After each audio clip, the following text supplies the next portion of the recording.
Je, unahitaji taarifa kamili na uchambuzi wa ndani zaidi? Jiunge sasa katika grupu letu la WhatsApp kwa malipo nafuu kabisa. Utapata uchambuzi wa kila siku, mchana na jioni, update za dunia kwa haraka zaidi, fursa ya kumuuliza maswali Rahby papo hapo na kupata majibu ya haraka zaidi kutoka kwake. Usikose nafasi hii adhimu. Jiunge sasa na uwe mbele ya taarifa kuliko wengine. Tupigie kwa simu namba 0654467177 au tuandikie ujumbe ni unge na Rahby. Tutakuunga moja kwa moja.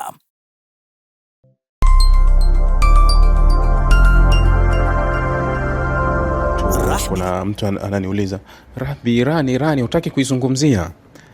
Sio kuwa sitaki kuzungumzia, lakini hakuna story yoyote mpya ndani ya Irani. At the same story, yani kuwa kuna maandamano ambayo kwa kiwango kikubwa kama yako kwenye udhibiti. Ukitazama maandamano ya hivi sasa ni kama kwa kiwango kikubwa yamesha kuwa chini ya udhibiti. Na kama mnakumbuka mazungumzo yangu ya awali, nilisema kuwa ziara ya Netanyahu ilikuwa ni wrong timing, yani unaweza kusema haikuwa kwenye njia sahihi katika kipindi hiki ambacho ndio hesabu zilikuwa kubwa zaidi kuwa tunaweza kwenda kubadili utawala wa Iran. Ni vigumu sana kwenda kubadili utawala katika kipindi hiki kwa sababu Israel always anamtegemea Marekani. Sasa ile ziara ya Netanyahu alivyokuwa amekwenda Marekani ya siku 5 ilikutana na wakati ambao tayari Marekani inapanga operation yake kwa ajili ya Venezuela. Na nilizungumza awali kabisa kabla hata ya mpango wa Marekani kuvamia Venezuela, nikasema kuwa timing ya Netanyahu sio nzuri. Marekani kaisha tumia gharama kubwa kwenda kwenye pwani ya Pacific kule Caribbean. Kaisha kaa kule Caribbean, anataka kumaliza kazi. Sasa mara hii unamletea mpango mpya ambapo labda ungeweza we kwenda. Nilisema ni vigumu sana kwa Marekani kufanya operation mbili kubwa kwa wakati mmoja kwa sababu hata operation ya Venezuela haijaisha. Kilichofanyika ni utekaji tu, Delta Force wakaenda wakateka wakarudi. Sasa hawajamaliza wanachokitaka kwa sababu hawajaikamata ile nchi, yani udhibiti wa nchi ya Venezuela hauko kwenye mikono ya Amerika. Marekani kabaki tu kubweka kwa pembeni kwa sababu mimi ni simba, nitakuja nivunje hilo banda lenu niingie. Yani amebaki vile. Lakini sasa hofu ya wengine wanaopiga kelele kwa hatutaki hili swala na dunia inavyo na dunia inavyo wahukumu na jinsi kauli za mwenyewe Trump zinavyogonga duniani na kujidhihirisha wazi kabisa kuwa sisi tunaenda kupora tu mafuta, hatuna lolote huko. Yani sisi haya mengine yalikuwa tu ni sababu. Sasa ni mafuta na rasilimali nyingine kama dhahabu. Unajua Venezuela pia ina dhahabu nyingi. Yani ni nchi yenye dhahabu nyingi kuzidi nchi zote za Amerika. Kwa hiyo hii ndio nchi inaongoza kwa kuwa na dhahabu nyingi kabisa. Sasa nilivyosema kuwa hii ni wrong timing, inakuwa iko wrong, yani hamjaipatia, hawakuipatia. Yani Netanyahu mtu wa hesabu, lakini mara hii alifeli kwenye hesabu. Sasa Irani jana walitoa taarifa wakasema kuwa tutachukua hatua kali kwa waandamanaji ambao wanatoka nje ya mstari. Yani walicho prove, unajua kila kitu huwa kinatoa funzo. Pale unapokutana na migogoro mingi na mambo mengi, sometime yanakupa funzo. Wanasema sijaambulia chochote lakini nimepata funzo. Unaweza kusema vile. Niliwaambia wiki iliyopita kwenye mgogoro wa Saudi Arabia na UAE. Saudi alipata funzo la awali kwenye mgogoro wa kwanza na Yemen.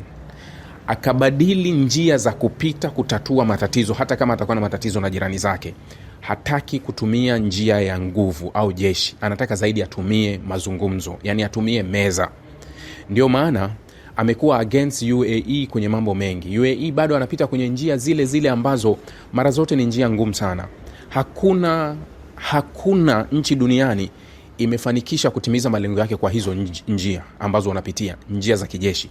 Kwa sababu hata kama utasema nitaenda kuchukua sehemu fulani, utachofanya ni kuzalisha uasi mwingi. Yani watu wasioridhika watatafuta njia ya kukudhibiti wewe katika njia zile unazopita. Yani kama ulitumia silaha, okay, wewe ni mkubwa, sisi tutaanza kufanya tu matukio ya pembeni ili tukuondolee huo utulivu ambao unauhisi. Kwa hiyo Saudia ameshajifunza kwenye hilo, anapita kwenye njia tofauti. Sasa Iran katika kitu ambacho wamekuwa wakijaribu kukunja kucha zao, niliwahi kuambia kipindi cha nyuma wakati alikuwepo rais marehemu Ibrahim Raisi katika Promise 1, mnakumbuka? Katika Promise 1 ambayo Irani ilifanya majibu kwa Israeli baada ya Israeli kufanya mashambulizi kwenye ubalozi mdogo wa Irani uliopo Damashki, kule Damascus, nikawaambia kuwa ishara ya Iran ni ishara mbaya ya kuwa alishavuka hatua kwenda mbele, kwa sababu kabla ya hii migogoro yote kuuawa kwa wanasayansi wa Irani ilikuwa ni kitu cha kawaida. Yani wanasayansi walikuwa ndio target kubwa sana kwa kupitia majasusi wa ndani. Majasusi wa ndani na mauaji yao yanatokea popote, mtu anafika nyumbani kwake wakisoma tu science wakiwa wanajua. Ndio maana unajua Irani na wanasayansi wengi wanawake, wanafika karibu 70% wanasayansi wake ni wanawake. Yani ni moja nchi na wanasayansi wengi sana. Sasa Israeli alikuwa akifanya operation maalum ya kuua wanasayansi tu kwa sababu nini? Nuclear. Lakini Irani mara zote alikuwa hata wakiuliwa hajibu, anatulia. Mara ile katika yale mashambulizi nikaona kuwa Irani wanajibu. Nikasema kuwa Irani ameprove kitu fulani. Yani kwa sasa ameprove kitu fulani kuwa mpaka anaweza, kwa sababu kilichokuwa kinatafutwa wakati unaua wanasayansi ilikuwa wewe kukuchokoza uingie kwenye vita. Wakati utapoingia kwenye vita, sisi tutapata uhalali wa kuingia kuja kuangamiza zile program za nuclear za kwako, tukurudishe nyuma katika program. Sasa kama umeamua kujibu, maana yake kuwa tayari complete. Mpaka leo unaweza ukaiweka 50-50. Ndio maana watu wengine wanakubaliana kuwa huyu Irani tabia zake ni za mtu mwenye nuclear complete zilivyo tabia zake. Yani tabia za Irani zinaonyesha kabisa huyu anamiliki hizi silaha, japo kuwa anaweza asithibitishe, kwa sababu niliwahadithia mkasa wa Pakistani wakati anamiliki nuclear.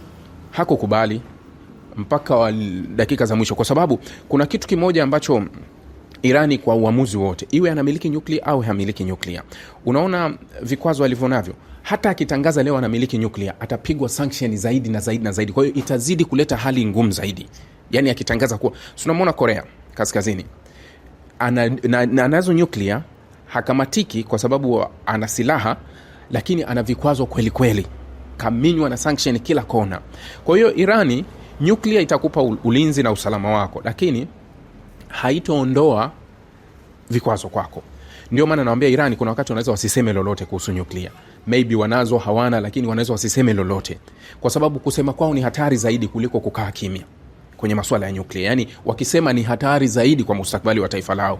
Na Irani ukiwatazama mara nyingi kuwa hawana hofu kubwa sana kuhusu nje, yani kuhusu kushambuliwa kutoka nje.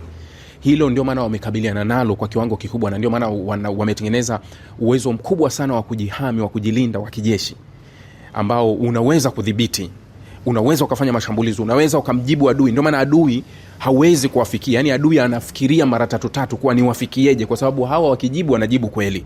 Hiyo ameitengeneza. Lakini vurugu za ndani ndio zinainyima raha kabisa Irani.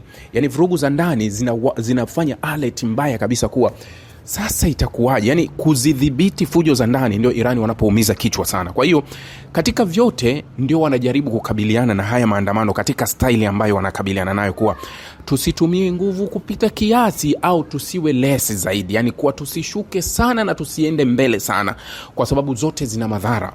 Population ya watu milioni 90, na Irani si katika moja ya nchi labda ina uhamaji mkubwa zaidi wa raia kusema labda wameenda nje wengi sana. No, population still iko kubwa sana. Licha ya kuwa kuna Wairani wanatoka, lakini Wairani wanatoka na kurudi kwao bila shaka yoyote. Yani sio kwa wanatoka kwa sababu eti maisha yamekuwa magumu au nini. Nimemwambia Irani ukiangalia ekonomi yake, uchumi wake na pato lake la jumla la nchi na vikwazo vya miaka 45, ukileta Afrika kwa sasa hivi, mwaka jana ilikuwa inaongoza, yani ukileta Afrika ilikuwa ina uchumi mkubwa zaidi kuliko nchi. Kwa mwaka huu ukileta Afrika kutokana na vikwazo vilivyoongezeka na pato ambalo linatoka 2025 kwenda 2026, nchi moja tu ya Afrika inaweza ikaizidi ekonomi yake. Ni South Africa, ambayo imeishi na wazungu, wamefungua fursa wakati wote, inafanya biashara na Ulaya na Amerika bila mipaka. Ndio nchi pekee kwa Afrika unaweza kusema ikaizidi Irani kwa pato na kila kitu. Ndio uelewe hawa Waajemi walipo. Hawa watu wako mbali sana, wanaishi kwenye vikwazo kwa miaka 46, lakini nenda katazame pato lao, uwezo wao, miundombinu walionayo, wana treni za chini ya ardhi, wana kila, yani ukifika Teherani wewe utashangaa kile unachoambiwa na kile na maendeleo utayoyaona Teherani. uwezo wa barabara, majengo, kandarasi, wanatengeneza gari, wanatengeneza simu, wanatengeneza juzi sio wamewarushia satellite 2 kutoka. Yani ni watu ambao wamepiga hatua kweli kweli, lakini hata kupata malighafi za kutengenezea vitu vingi haziingii, zimepiga. Yani wako kwenye sanction ya 46 years tunasema sasa hivi, yani kwa toka 79 mpaka leo miaka 46 wanaishi kwenye vikwazo vikali. Lakini hebu jaribu kugeuza picha yako ya upande wa pili, kama Irani bila vikwazo ingekuwa ni taifa la aina gani kwa jinsi wa speed yao ilivyokuwa. Yani pato lao lingekuwa labda hakuna, lingekuwa kubwa sana. Yani uchumi wao ungekuwa ni mkubwa sana. Sasa wako kwenye vikwazo, wameminywa, lakini still hawakamatiki. Yani wako mbali sana, wako mbali sana. Sasa bwana Maduro alifikishwa mahakamani jana, yeye na mke wake, wakasomewa mashtaka yao ya usafirishaji wa dawa za kulevya, matumizi mabaya ya madaraka, umilikaji wa silaha, sijui na nini. Wakasomewa, akakanusha mashtaka, sema yeye hana kosa, yeye ni rais wa halali wa Venezuela. Kanikumbusha kauli wakati alivyokuwa akipelekwa mahakamani marehemu Saddam Hussein. Kauli yake kubwa alikuwa anakuambia mimi ni rais halali wa Iraq. Alikuwa akilizungumza hilo, mimi ni rais halali wa Iraq. Na nimemsikia jana, nimeona kwenye taarifa za jana kuwa naye Maduro anasema kuwa mimi ni rais halali wa Venezuela, halali kabisa. Na hiyo iko hivyo. Sasa kuna swala moja ambalo linaendelea, na niliwadokeza jana kwenye taarifa kuwa Trump havutiwi na upinzani wa Venezuela kuchukua madaraka. Ikanifikirisha sana na kuangalia staili yao na hao watu. Kwa kweli ukirudi fanya hivi previous, rudi nyuma kidogo, kuanzia ile Marekani walivyoweka embargo, tuseme, yani kule ile full embargo, kwa sababu wameizunguka ile Venezuela kwenye kupitia bahari ya Caribbean kote. Kuanzia Marekani walivyotuma manuari zao, walivyotuma meli, walivyotuma jeshi pale Caribbean kuizunguka Venezuela, and then anza kufuatilia maelezo na comment na posti za upinzani wa ndani wa Venezuela, akiwemo Machado na mwenzake. Hebu jaribu kuzifuatilia, utagundua kitu. Alafu nenda kaangalie hiki ambacho Trump anakifanya hivi sasa, ndio uelewe kuwa Marekani yeye hulinda maslahi yake tu, hajali. Yani ukiangalia kina Machado na mwenzake wametumia nguvu kubwa sana na gharama kubwa kuhakikisha kuwa wanahamasisha umma wa ndani ya Venezuela ambao umekuwa na upinzani mkubwa na Maduro, kuhakikisha kuwa Marekani anashawishika kuja kufanya mabadiliko ya utawala wa ndani wa Venezuela. Hilo walitumia nguvu kubwa sana kuhakikisha kuwa hilo litakuwa. Mchukulie Maria Machado, toka alivyotangazwa kuwa mshindi wa tuzo ya Nobel ya 2025, amejaribu kujiweka karibu zaidi na Trump. Yani amekuwa mtu wa karibu sana na Trump, ili kuwa alikuwa naamini na upinzani ulikuwa unaamini kuwa mabadiliko yoyote ya kisiasa ya ndani ya Venezuela yatadondokea kwenye midomo yao. Yani hawakuwa na kingine chochote, kuwa mabadiliko yoyote ya kisiasa yatadondokea kwenye mdomo wao bila shaka. Lakini Trump anakuwa ni rais tofauti sana kwa marais wa Marekani. Nimeanza uchambuzi muda kidogo. Kabla sijaanza uchambuzi, nilikuwa ni mfuatiliaji mno wa mambo ya ulimwengu sana, nimekuwa nikifuatilia. Na mtu mmoja alinipigia simu akasema, bwana Rahbi, mimi nataka kuwa kama wewe hivyo unaofanya. Nikashindwa hata nimjibu nini, kwa sababu hakuna chuo chochote kwenye nchi hii au popote kinachofundisha uchambuzi. Yani unachambuaje? Nikamwambia hivi, hiki kitu hakifundishwi kokote. Unaweza kupata idea, lakini sitegemei kama unaweza kuwa mchambuzi kama hiki kitu hauna. Na kawa namwambia hiki kitu ni special tu, haiwezi kusema kuwa kila kitu utakisoma. Yani unasoma alafu uje uwahadithie watu hadithi. No, uchambuzi si kile kitu unafundishwa darasani. Manake uchambuzi ni kile watu wanakuambia kuwa okay, Maduro ameshachukuliwa Venezuela na serikali iliko pale imegoma kuachia madaraka. Trump anataka aichukue Venezuela. Tuambie nini kitatokea? Shule gani inafundisha? Hata ukiingia ChatGPT hakupi hilo jibu. hawezi kukupa.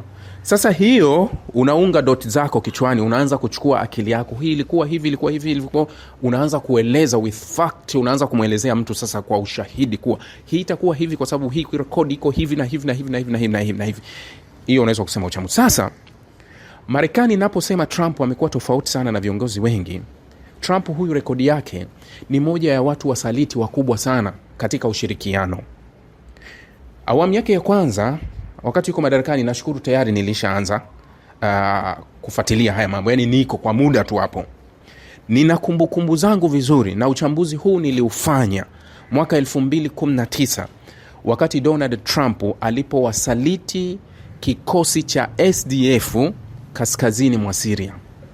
Kama mnakumbuka, aliingia nao makubaliano ya katika operation ile ambayo ilifahamika kama vita dhidi ya ISIS kule kwenye mpaka wa Syria. Lakini wakati huo usisahau kuwa hawa SDF walikuwa na ugomvi wa muda mrefu na Uturuki, kwa sababu Uturuki alikuwa na waconnect SDF na YPG. YPG wana uhusiano wa karibu kabisa na PKK, chama cha Abdullah Öcalan wa Kurdi, ambao mara kadhaa wamekuwa wakijaribu kutaka kujitoa ndani, yani ambao walianzisha uasi wa silaha ndani ya Uturuki kwa muda mwingi. Sasa Trump akawafata SDF kwa sababu alikuwa na malengo yake, lakini eneo la kaskazini mwa Syria ndio eneo lenye visima vingi vya mafuta.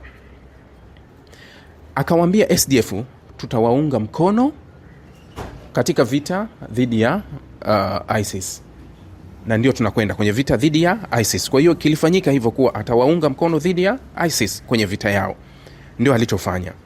Lakini nini kilichotokea? Alichokifanya Trump wakati huo, aliwaunga mkono, akawapa silaha, akawapa kila kitu, mpaka wakateka maeneo makubwa ya upande wa pili wa Syria. Akapachika mamluki wake ambao wanaweza wakafyonza mafuta vizuri na kila kitu. Nini kikatokea? Alisema wakati huo anakwenda, na vyombo vya habari ambao vilikuwa vikiripoti wakati huo kuwa Trump aliwaahidi SDF kuwa baada ya haya, yani baada ya hii operation tunayoifanya ya ISIS huku kaskazini mwa Syria, tukishaimaliza hii operation ya ISIS, kinachofuata sisi tutawasaidia kutimiza malengo yenu yote katika serikali ya Uturuki ya Erdogan.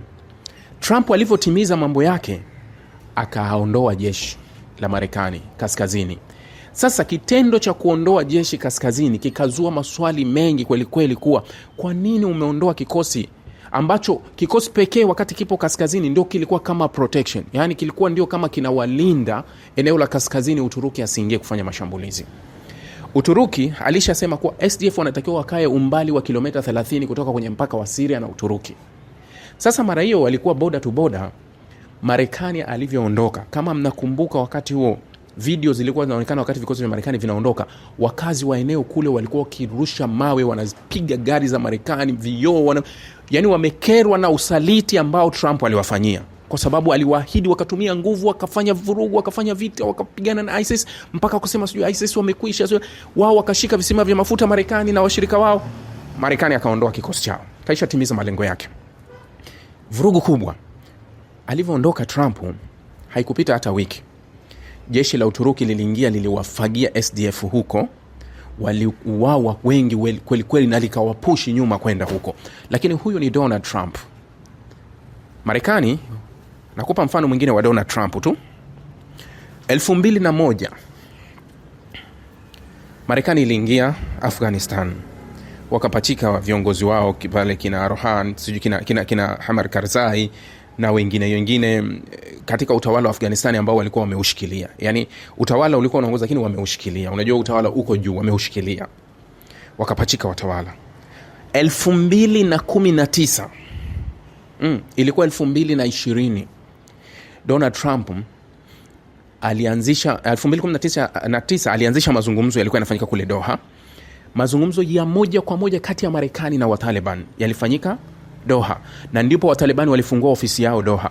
Ndio maana Doha walivyoambiwa wafukuze Hamas, wakasema kuwa Hamas wapo hapa kwa mujibu wa sheria, kwa sababu sisi hapa imekuwa ni makao makuu ya kuunganisha wasiokuwa na sauti, yani wale voiceless.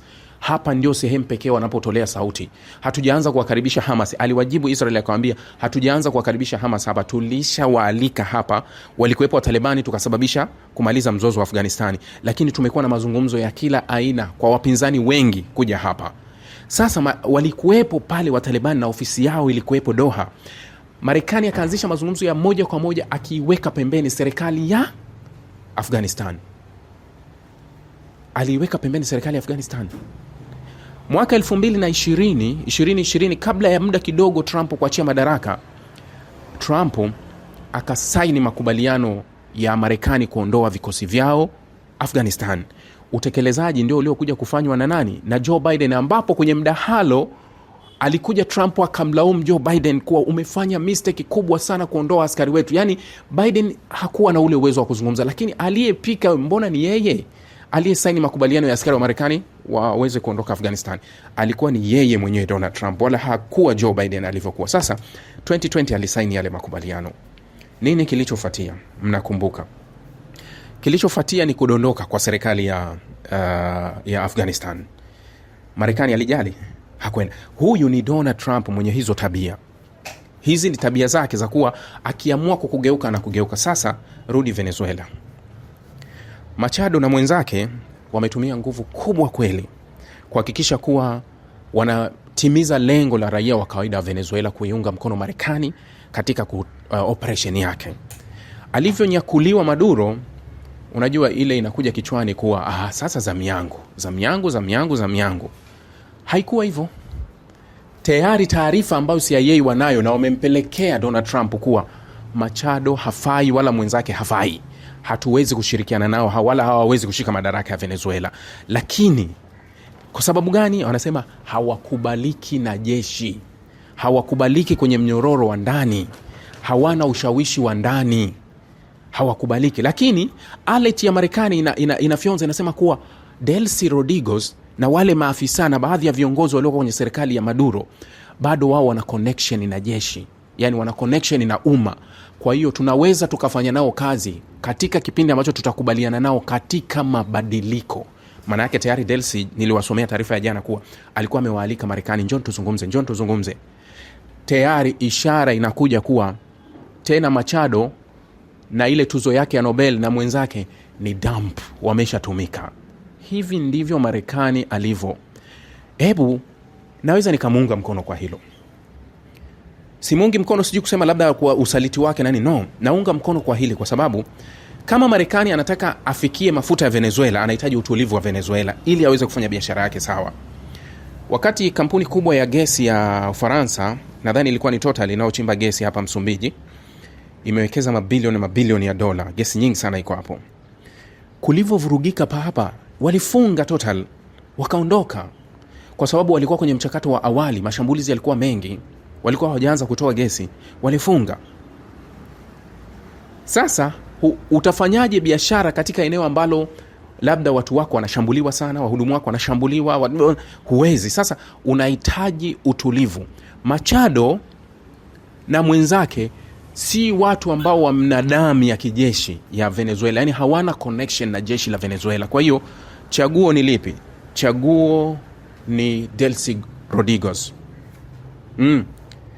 Huenda tukashuhudia mawili kwa Venezuela.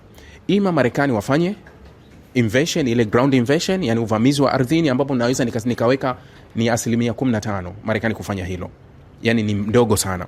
Lakini naweza nikaweka 55% Marekani kufanya mazungumzo na serikali iliyopo iweze kufanya mabadiliko ya kisera na kubadilisha baadhi ya vitu, kwa sababu kilichopo mezani kwa Marekani sio demokrasia tena, wala kilichopo sio madawa ya kulevya tena. Kilichopo ni mafuta na ufikiaji wa rasilimali za Venezuela. Marekani ataweka masharti ya kuwa na maamuzi na kufikia mafuta, kuwa na uamuzi au yapate faida kubwa, yani hilo ataliweka kwa kusudi, kwa sababu ule ukoloni wa kulazimisha kuchota mali za watu ndio hivyo. Anaweza niliwaambia jana kuwa Trump ana tabia ya kubadilika. Yani huwa akishindwa vitu huwa anabadilika pia, na wala haoni aibu kufanya hivyo. Sasa wako wapi wapinzani wa Venezuela ambao walikuwa wana imani, wanaamini kuwa sisi ndio chaguo hasa la mwenyewe, sisi